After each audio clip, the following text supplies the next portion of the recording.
আমি এখন কথা বলবো প্রেম আলু মুভিটা নিয়ে। তো এই মুভিটা মনে করেন যখন রিলিজ করা হয়েছিল তখন যারা যারা দেখেছে প্রত্যেকে এই মুভিটাকে নিয়ে অনেকটা প্রশংসা করেছে। কী কারণে? সত্যিকার অর্থেই কি সিনেমাটা আসলে ভালো ছিল?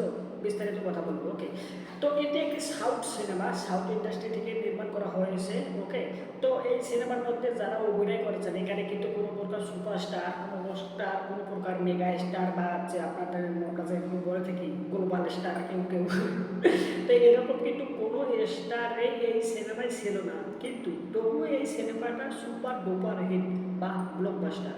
কী কারণে? এখানে মনে করুন যে গল্পটা যেভাবে প্রেজেন্ট করেছে একদম জবরদস্ত। এর পাশাপাশি যারা অভিনয় করেছেন তারা মনে করেন যে কী বলবো, এখানে নতুন অভিনেতা, হ্যাঁ এই অভিনেতা এখানে যে অভিনয় করেছেন তার আবার পরবর্তীতে আরও একটা সিনেমা এসেছে। ওই সিনেমাটার নাম হচ্ছে অ্যাপোলজি, জিমখানা। তো এই সিনেমাটা হিন্দিতে আমি দেখলাম, আমার কাছে এতটা ভালো লেগেছে। মনে করেন যে একটা ছেলে কলেজ লাইফে প্রেম করে, ভালোবাসা করে, একটা মেয়েকে ভালোবাসে, সে বলতে পারে না, কিন্তু যেদিন তারা বিদায় নেবে, ওকে তাদের কলেজ লাইফ শেষ, তারা ওখান থেকে বিদায় নিতে চলে যাবে, সেদিন ওই মেয়েটাকে সে বলে, কিন্তু মেয়েটা তাকে রিজেক্ট করে দেয়।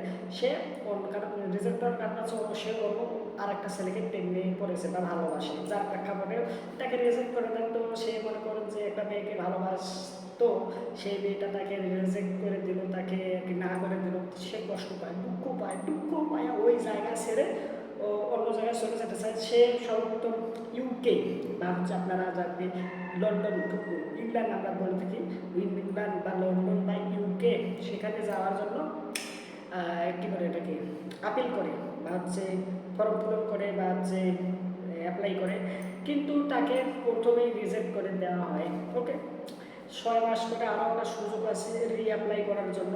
এই 6 মাস সে কোথায় থাকবে? তার এক বন্ধুর সাথে আলোচনা করে তারা চলে যায় হায়দ্রাবাদে। ওকে, হায়দ্রাবাদের একটা কাম কাজ পায় সে ওখানে আর খুব ভালোভাবে নিজের লাইফ লিড করতে পারে না, বেশ অপরচুনিটি ওখানে নাই, যার প্রেক্ষাপটে সে হায়দ্রাবাদ থেকে চেন্নাই যাইতে চায়। তো চেন্নাই যাওয়ার আগে হায়দ্রাবাদে একটা বিয়ের দাওয়াত পায়, আই মিন বিয়ের নিমন্ত্রণ পায়। সেখানে যায় যে একটা মেয়েকে সে পছন্দ করে ফেলায়, ওকে আবার ওই আগের করতে। ওকে, তো ওই মেয়েটা আবার হচ্ছে চিন্তা ভাবনা হচ্ছে এরকম যে মেচুয়ার্ড ছেলে হতে হবে, যে ছেলের সাথে সে প্রেম করবে বা বিয়ে করবে ওই ছেলের মেচুয়ার্ড হতে হবে, মানে একদম কী বলে এটাকে সেটেল হতে হবে। ওকে, মনে করেন যে নিজস্ব একটা ভালো জব থাকবে, এর পাশাপাশি আপনার মনে করেন যে নিজস্ব একটা বিজনেস থাকবে, বা মানে একটা ভালো একটা আর কি সব দিক থেকে পারফেক্ট থাকতে হবে। ওকে, আর এই ছেলে কই থাকবে তারই কোনো গ্যারান্টি নেই। ওকে, কী খাবে, কই রাত কাটাবে, কোনো ইয়া নেই, সিকিউরিটি নেই।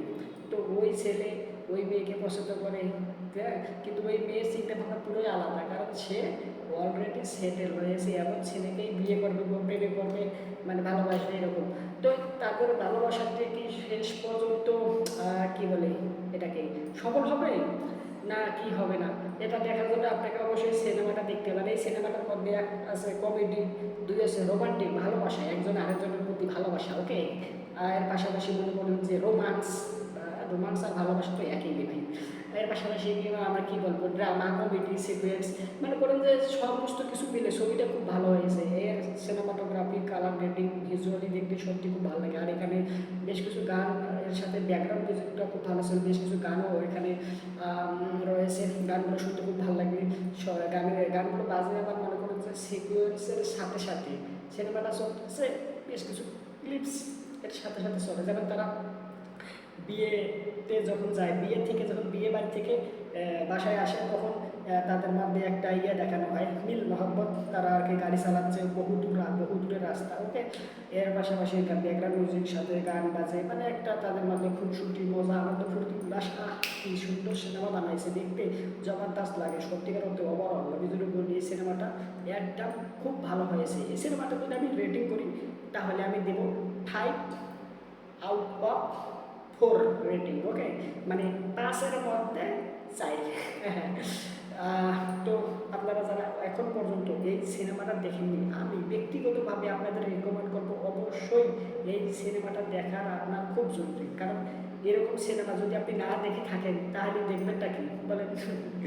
তো এই যে এই সিনেমাটা নিয়ে আমি আমার ওপিনিয়ন তুলে ধরলাম, তো আপনারা যারা দেখেছেন অলরেডি তাদের কাছে কেমন লাগছে অবশ্যই কমেন্ট করে জানেন, যারা দেখেননি তারা দেখবেন কি দেখবেন না তাও কমেন্ট করে জানাই। আর আমি যে মুভিটা নিয়ে কথাবার্তা বললাম, আমার কথাবার্তার সাথে কি আপনি সহমত কি দ্বিমত, মানে আপনার যা আমার মতামতের সাথে ভিন্নতা রয়েছে বা মিল মহব্বত রয়েছে, কমেন্ট করে তাও জানাতে পারেন। ভিডিওটা লাইক দেন, চ্যানেলটা সাবস্ক্রাইব করা যদি না থাকে তাহলে সাবস্ক্রাইব করেন। I hope you understand. So talk করতেছে, thank you, very good, by.